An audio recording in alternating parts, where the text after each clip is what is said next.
योगवशिष्ठ महारामायण के वैराग्य प्रकरण के सर्ग का यह प्रसंग जिस स्त्री मोह को शास्त्र पतन का कारण बताते हैं, वहीं स्त्री तत्व मुक्ति का द्वार कैसे बन सकता है। स्त्री पतन का कारण भी बन सकती है और उठान का कारण भी। यह इस बात पर निर्भर करता है कि मनुष्य स्त्री को किस दृष्टि से देखता है।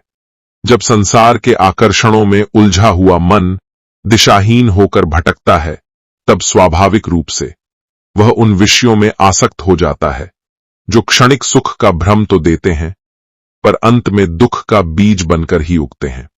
वैराग्य प्रकरण का यही प्रयोजन है कि मनुष्य अपने भ्रमों, अपने मोहों और अपने अनियंत्रित आकर्षणों की वास्तविकता को समझ सके। श्री राम का प्रश्न और वशिष्ठ मुनि का उत्तर बार बार हमें इस गहरे तथ्य की याद दिलाते हैं कि जो वस्तु जितनी मोहिनी दिखाई देती है, वह उतनी ही अधिक विवेक की कसौटी पर परखी जानी चाहिए। यहां जिस विषय का वर्णन है वह स्त्री रूप से संबंधित नहीं है, बल्कि मनुष्य की वासना, तृष्णा और विषयासक्ति की निंदा है। शास्त्र स्त्री या पुरुष की निंदा नहीं करते, वे मन में उठने वाले उन विकारों की निंदा करते हैं जो व्यक्ति को पतन की ओर ले जाते हैं। परंतु चूंकि रामायणी भाषा में स्त्री मोह का रूपक सबसे प्रबल उदाहरण था, इसलिए वैराग्य प्रकरण में उसे एक रूपक के रूप में लेकर समझाया गया है। जिस प्रकार अग्नि की एक छोटी सी चिंगारी पूरे कुटीर को जलाकर राख कर सकती है, उसी प्रकार इंद्रिय मोहन की एक छोटी सी लहर भी विवेक, धैर्य और साधना की सारी कमाई को क्षण भर में नष्ट कर सकती है। ऋषि वशिष्ठ कहते हैं कि मनुष्य अपने जीवन में अनगिनत प्रकार के दुखों, रोगों, क्लेशों और बंधनों का कारण स्वयं अपने ही विषय मोह को बनाता है। जब मनुष्य अपने ही मन द्वारा रचित रूप में अपने ही कल्पित सुख के कारण डूब जाता है, तब वही आकर्षण उसके लिए प्रत्यक्ष नरक के समान बन जाता है। वस्तुतः यहां स्त्री रूप को दोष देना उद्देश्य नहीं है। दोष उस मनोवृत्ति का है, उस आसक्ति का है जो रूप, स्पर्श, स्वाद, गंध, दृश्य आदि के पीछे भागती रहती है। वशिष्ठ कहते हैं कि जब मनुष्य विवेकहीन होकर किसी देह के आकर्षण में लिप्त होता है, तब वह उस देह को सुख का साधन समझकर उसके प्रति मोहग्रस्त हो जाता है। और मोहग्रस्तता वही अवस्था है जहां से पतन का आरंभ होता है। स्त्री देह के प्रत्येक अंग को यहां नरक समूह कहा गया है, पर यह वर्णन स्त्री का अपमान नहीं, बल्कि देह आसक्ति की निंदा है। शास्त्र बार बार कहते हैं कि जितनी तीव्र प्रवृत्ति रूप आसक्ति के प्रति होती है, उतनी ही वह व्यक्ति को मोह की गहराइयों में खींच ले जाती है। मनुष्य रूप में उलझकर उसके भीतर छिपी हड्डियों, रक्त, मांस, मल मूत्र, रोग और नश्वरता को भूल जाता है, और यही भूल उसे संसार चक्र में बांधे रखती है। मन के भीतर रूप आकर्षण एक मधुर विष की तरह है। आरंभ में मधुर लगता है और अंत में विष ही सिद्ध होता है, क्योंकि वह मनुष्य का विवेक हर लेता है।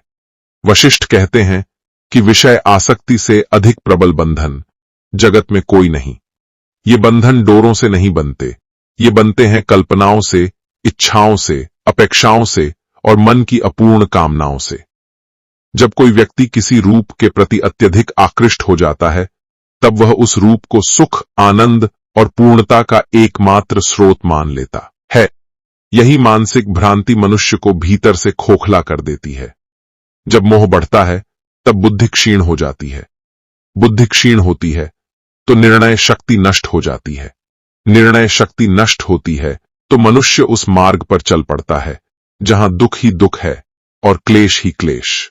वैराग्य यही नहीं कि कोई व्यक्ति संसार त्याग दे, असली वैराग्य यही है कि बुद्धि स्पष्ट हो जाए कि यह शरीर और इसके विषय नित्य, शाश्वत, सुखदायी या वास्तविक नहीं है। वशिष्ठ बताते हैं कि देह आसक्ति ही वह कारण है जो मनुष्य को रोग, चिंता, बुढ़ापा, मृत्यु और जन्म मरण के चक्र में बांधे रखता है। स्त्री रूप का यहां व्यापक अर्थ माया है। जो आकर्षण पैदा करे वह स्त्री रूप है। जो मन को बांध ले वह स्त्री रूप है। जो विवेक को ढंक दे वह स्त्री रूप है। और जो मनुष्य को आध्यात्मिक यात्रा से हटाकर संसार के दुखों की ओर ले जाए, वह स्त्री रूप का मोह ही है। वशिष्ठ कहते हैं कि संसार के जितने भी पाप, दुख, क्लेश, अशांति और भ्रम देखने को मिलते हैं, उनका मूल कारण यही विषय मोह है। मनुष्य रूप रंग की छाया के पीछे भागते भागते अपने ही वास्तविक स्वरूप को भूल जाता है, और जो अपने को भूल गया, संसार में भटकना ही उसका भाग्य बन जाता है। जब कोई व्यक्ति रूप के प्रति ऐसा आसक्त होता है कि वह उसमें सुख, शांति, स्थिरता और जीवन उद्देश्य ढूंढने लगता है, तब वह उस छाया में डूब जाता है। वह भूल जाता है कि वह वस्तु नश्वर है, परिवर्तनशील है और क्षण भर में उससे वियोग भी होना निश्चित है। यही भूल संसार बंधन का मूल कारण है। इसलिए ऋषि कहते हैं कि विषय आसक्ति नरक के समान है। यह नरक किसी और लोक में नहीं है, यही इस जीवन में है। मन का जलना ही नरक है, मन का तड़पना ही नरक है, मन का दग्ध होना, टूटना, उम्मीदों का खंडित होना, अपेक्षाओं का विफल होना, यही नरक है। और यह नरक व्यक्ति को तब मिलता है जब वह विवेक छोड़कर विषयों का दास बन जाता है। जिस स्त्री मोह को शास्त्र पतन का कारण बताते हैं, वहीं स्त्री तत्व मुक्ति का द्वार कैसे बन सकता है? बहुत सुंदर प्रश्न है, और वैराग्य प्रकरण के भीतर यह प्रश्न ठीक वहीं उठता है जहां साधक समझना चाहता है कि स्त्री तत्व मुक्ति का द्वार कैसे बन सकता है। यही गूढ़ बात अब मैं निरंतरता में आगे बढ़ा रहा हूं। जब वशिष्ठ मुनि यह कहते हैं कि देह का मोह मनुष्य के पतन का मूल कारण है, तो वे उसी क्षण यह भी इंगित करते हैं कि यही देह तत्व यदि विवेक के साथ देखा जाए तो मोक्ष का द्वार भी बन जाता है। संसार में कोई भी वस्तु अपने आप में बुरी नहीं होती।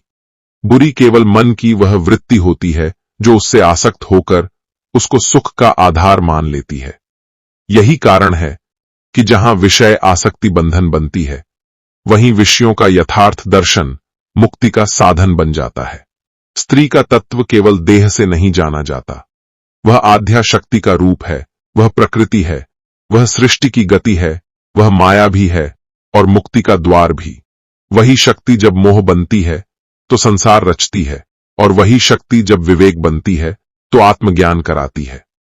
वस्तुतः स्त्री शब्द यहां दो अर्थों में आता है।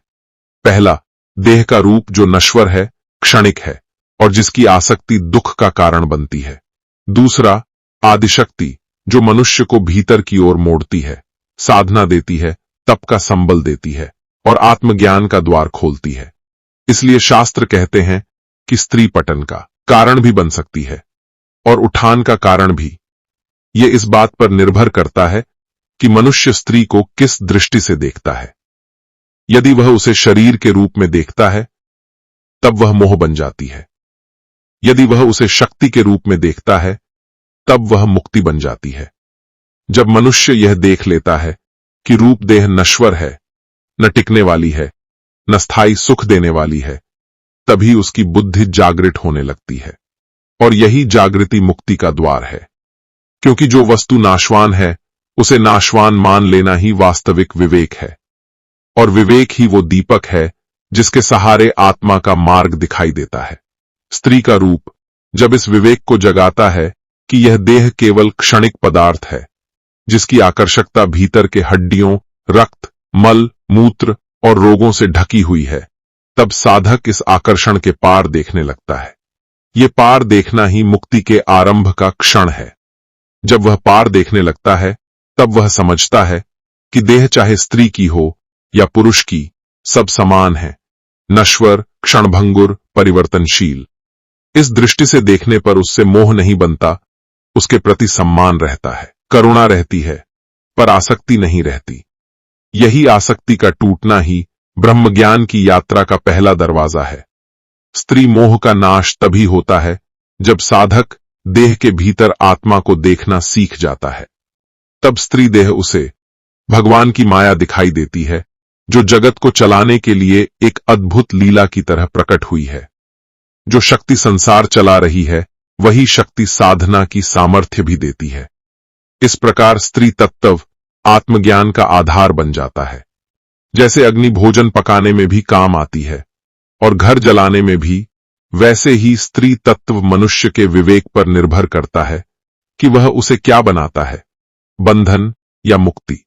जिस मन में मोह है वहां स्त्री तत्व बंधन बनता है।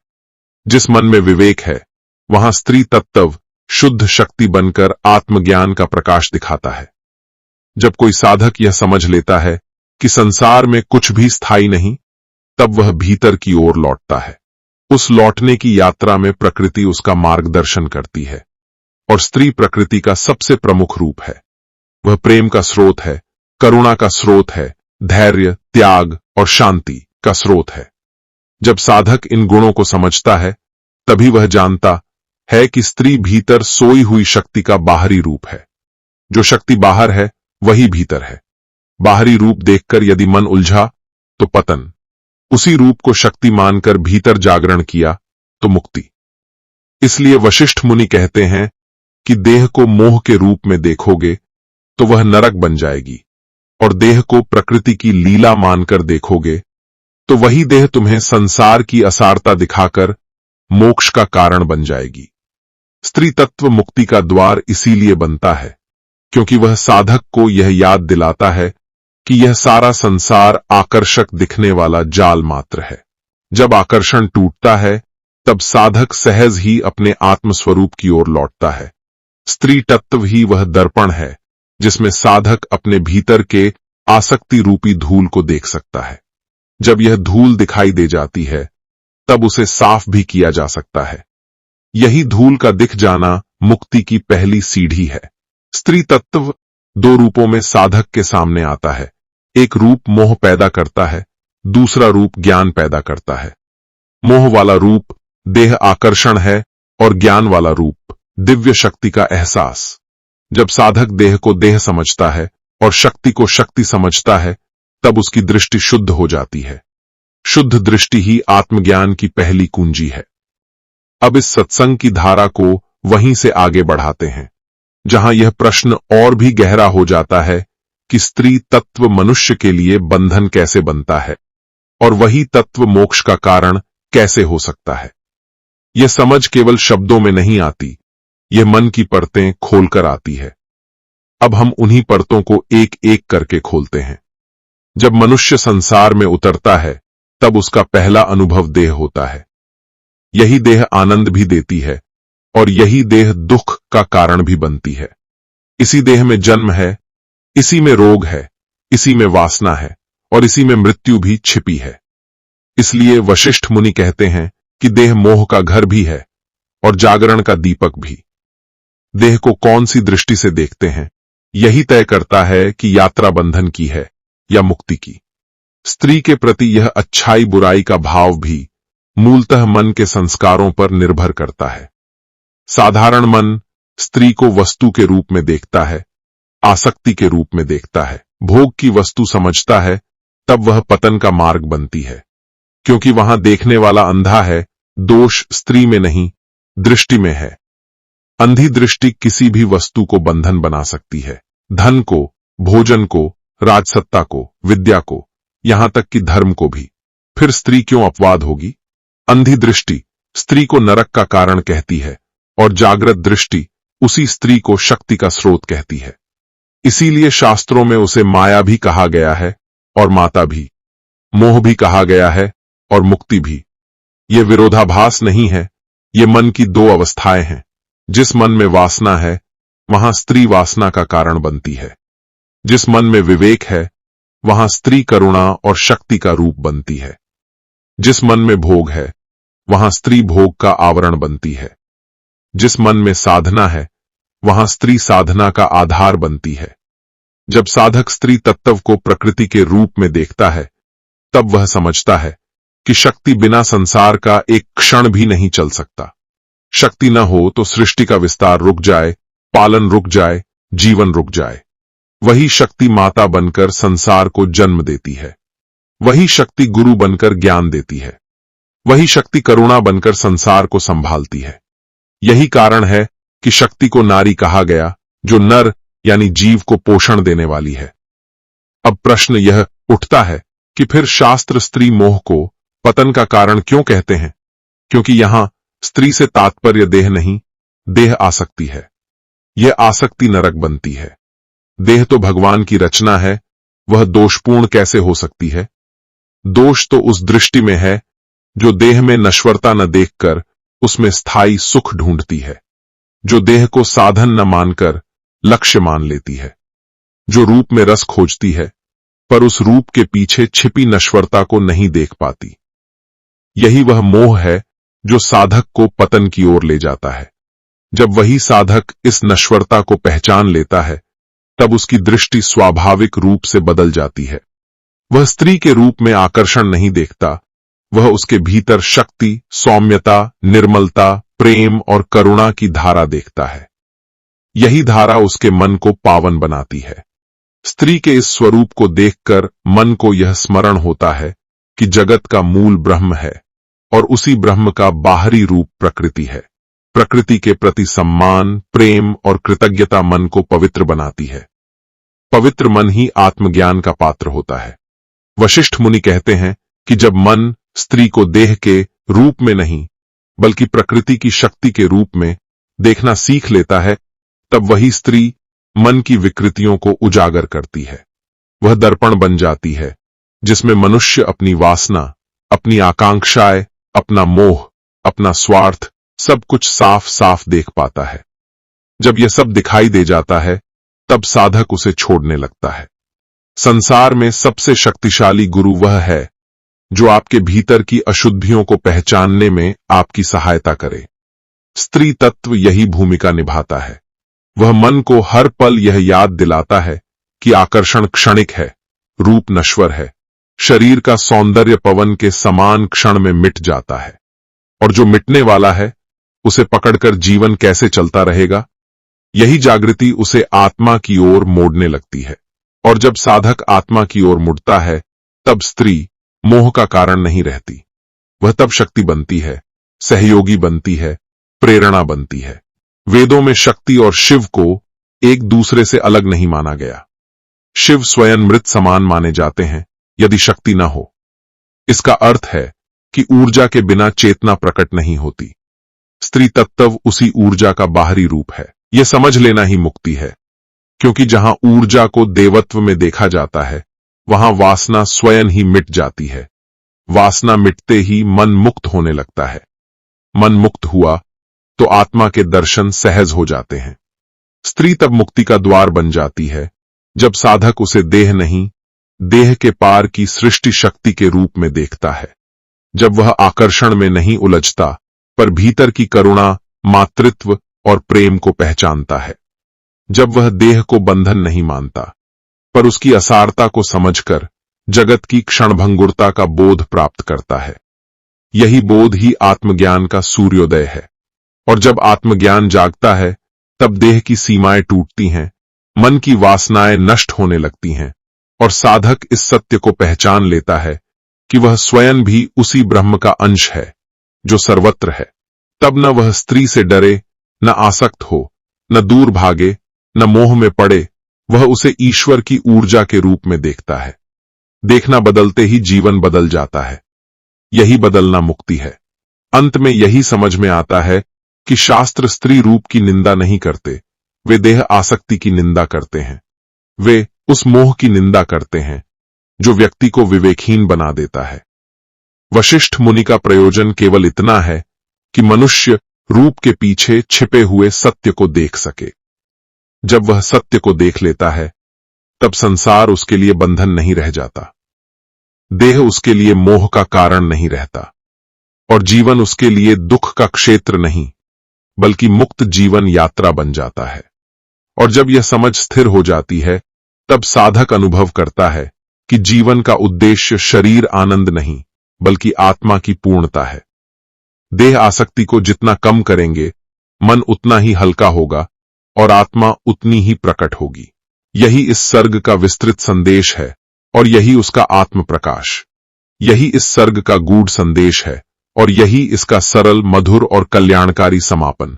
और इसी शांत, गंभीर, सरल, सहज, सत्संगमय बोध के साथ यह अध्याय पूर्ण होता है। हरि ओम तत्सत। हरि ओम, हरि ओम।